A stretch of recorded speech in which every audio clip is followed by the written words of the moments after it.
Bismillahirrahmanirrahim. Assalamualaikum warahmatullahi wabarakatuh. Selamat pagi dan salam sejahtera bagi kita semua. Perkenalkan, saya Faireva Putri selaku penyuluh pada kesempatan pagi hari ini.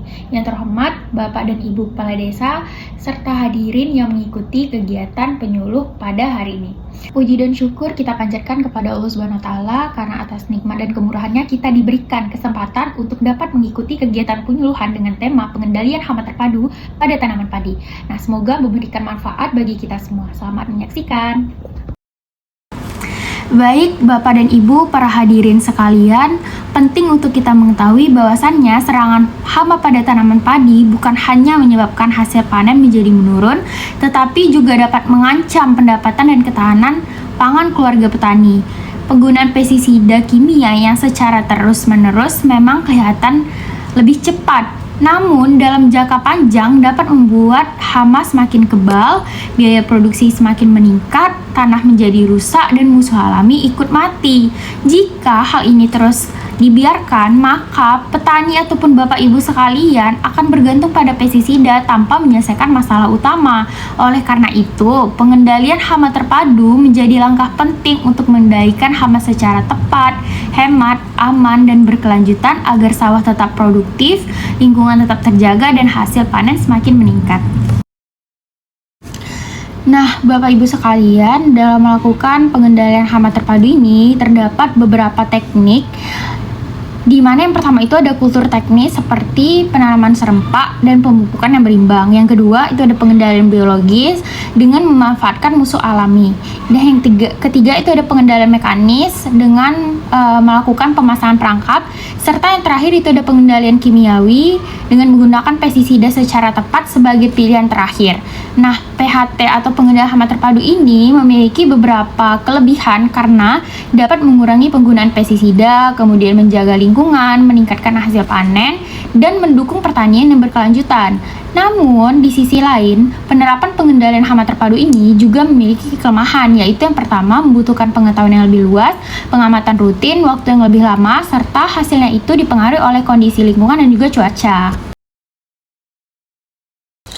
Nah, Bapak dan Ibu sekalian, setelah kita mengetahui definisi dari pengendalian hama terpadu tadi, penting untuk kita mengetahui apa saja alat dan bahan yang digunakan untuk melakukan pengendalian ini.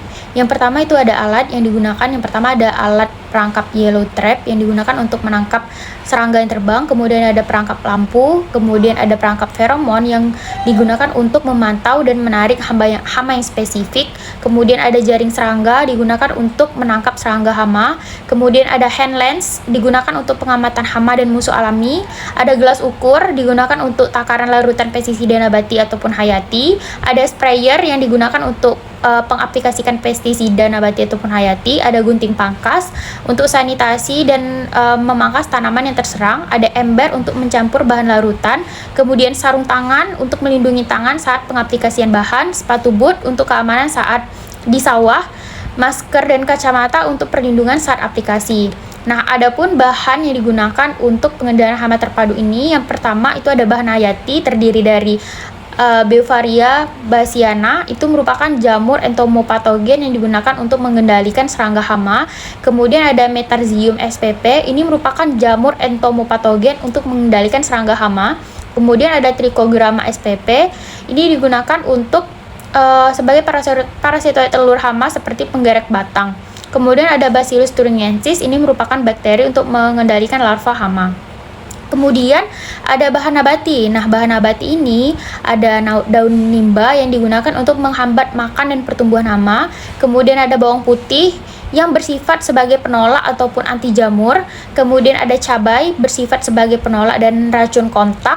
Kemudian ada daun sirsa yang digunakan untuk mengganggu sistem saraf dan pertumbuhan hama. Nah, yang terakhir itu ada bahan pendukungnya.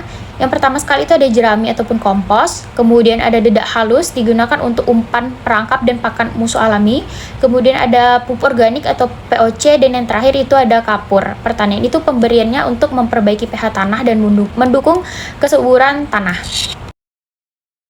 Nah, Bapak dan Ibu sekalian, setelah kita mengetahui apa saja alat dan bahan yang dibutuhkan dalam melakukan pengendalian hama pada tanaman padi, langsung saja kita ke cara kerja. Yang pertama itu dibagi atas teknik pengendalian secara biologis, itu dengan pemanfaatan jamur Beauveria bassiana. Yang pertama, cara kerjanya itu kita siapkan ya Bapak dan Ibu suspensi jamur Beauveria bassiananya sesuai dosis anjuran. Kemudian kita aduk larutan tersebut hingga merata, semprotkan pada tanaman atau area yang terserang pada pagi hari ataupun sore hari. Kemudian jamur tersebut akan menempel pada tubuh hama, kemudian tumbuh dan menginfeksi hama. Kemudian ada kriterianya yaitu hama mati dan populasinya menurun secara alami. Nah, kemudian pengendaliannya itu secara mekanis. Cara kerjanya yang pertama itu melakukan pemasangan perangkap lampu di tengah area sawah pada sore hari. Kemudian lampu itu bekerja akan menarik serangga hama yang aktif pada malam hari. Kemudian serangga yang masuk ke dalam perangkap dan terperangkap di dalam wadah, Bapak dan Ibu kumpulkan dan buang serangga tersebut yang terperangkap keesokan paginya. Nah, kita dapatkan populasi hama yang menurun sehingga kerusakan pada tanaman padi itu dapat dikendalikan. Itu cara kerja pengendalian secara kultur teknis atau pengelolaan budidaya tanaman. Nah, Bapak dan Ibu, ini mungkin sudah sering atau sudah diterapkan pada awal melakukan penanaman, yaitu memilih varietas yang unggul ataupun tahan terhadap serangan hama. Ini merupakan salah satu pengendalian secara kultur teknis. Kemudian lakukan tanaman serempak dalam satu hamparan. Kemudian Bapak dan Ibu bisa mengatur jarak tanam dan pemupukan yang secara berimbang. Dan yang keempat, itu melakukan rotasi tanaman secara berkala untuk memutus siklus hidup si hamanya. Kemudian yang sangat penting Bapak dan Ibu terapkan yaitu menjaga kebersihan lahan dari gulma dan sisa tanaman. Nah, selanjutnya itu ada pengendalian secara kimiawi. Bapak dan Ibu penting untuk mengetahui bahwasannya pengendalian kimiawi ini digunakan sebagai pengendalian terakhir. Nah, penggunaannya pun kita lakukan secara bijaksana. Nah, yang pertama itu Bapak dan Ibu kita melakukan pengamatan rutin terlebih dahulu untuk mengetahui populasi hamanya. Kemudian Bapak dan Ibu bisa pastikan populasi hama itu sudah melebihi ambang ekonomi ataupun belum. Nah, jika sudah, Bapak dan Ibu sudah bisa menerapkan pengendalian kimiawi dengan pemilihan pestisida yang tepat jenis, dosis, dan juga sasaran. Itu sangat penting kita ketahui. Nah, selanjutnya itu Bapak dan Ibu aplikasikan pestisida sesuai petunjuk label dan juga gunakan alat pelindung diri. Ini yang penting, gunakan APD. Dan yang terakhir, Bapak dan Ibu bisa catat waktu dan hasil aplikasi serta lakukan evaluasi. Nah, dengan begitu kita bisa mendapatkan cara-cara kerja untuk berbagai pengendalian hama terpadu dengan memadukan pengendalian secara biologis, mekanis, kultur teknis, dan juga kimiawi. RAB atau Rencana Anggaran Biaya Pengendalian Hama Terpadu ini. Nah, pada tanaman padi ini disusun sebagai pedoman kebutuhan biaya selama satu musim tanam pada lahan 1 hektar. Kegiatan ini direncanakan meliputi ada monitoring hama, penyuluhan petani, pengendalian fisik dan hayati, penggunaan pestisida nabati, sanitasi lingkungan, penyediaan APD dan peralatan hingga evaluasi kegiatan. Nah, didapatkan total anggaran yang dibutuhkan itu sebesar 2.910.000 dengan pendekatan utama berupa pencegahan, pemantauan, pengendalian dan evaluasi. Nah, Bapak dan Ibu, selanjutnya saya akan pemasangan lampu perangkap hama terbukti efektif meminimalisasi serangan hama serangga dan ulat daun yang kerap menyerang tanaman bawang merah. Di samping itu mempermudah kerja petani, alat ini juga terbukti mampu berkontribusi meningkatkan hasil panen bawang merah. Alat lampu perangkap hama serangga di salah satu lahan pertanian ini milik seorang petani Sukarjo, warga dusun Dobangsan, Kelurahan Giripeni, Kapanewon Wates, Kulon Progo, Daerah Istimewa Yogyakarta. Lampu perangkap hama atau leg trap insect merupakan bantuan Dinas Pertanian dan Pangan dan dipasang untuk mengatasi hama serangga atau ulat yang kerap menyerang tanaman bawang merah. Memanfaatkan tenaga surya, alat ini mampu menyala secara otomatis pada saat malam hari serta mati pada saat siang hari. Sistem kerja alat ini terbilang sederhana. Lampu yang menyala pada malam hari akan menarik berbagai jenis hama, baik itu kupu-kupu, klaper maupun berbagai serangga lain. Lalu membuat hama terperangkap pada cairan sabun hingga akhirnya mati. Untuk penggunaan, petani juga cukup memasangnya di tengah lahan, serta menambah dan mengganti cairan sabun pada wadah setiap hari. Perangkap serangga ini idealnya berkisar antara 3 hingga 5 meter. Namun karena keterbatasan jumlah, maka petani hanya bisa memasangnya sebanyak 2 buah untuk lahan seluas 500 meter persegi. Petani berharap agar alat semacam ini diperbanyak, sehingga dapat membantu meminimalisasi serangan hama.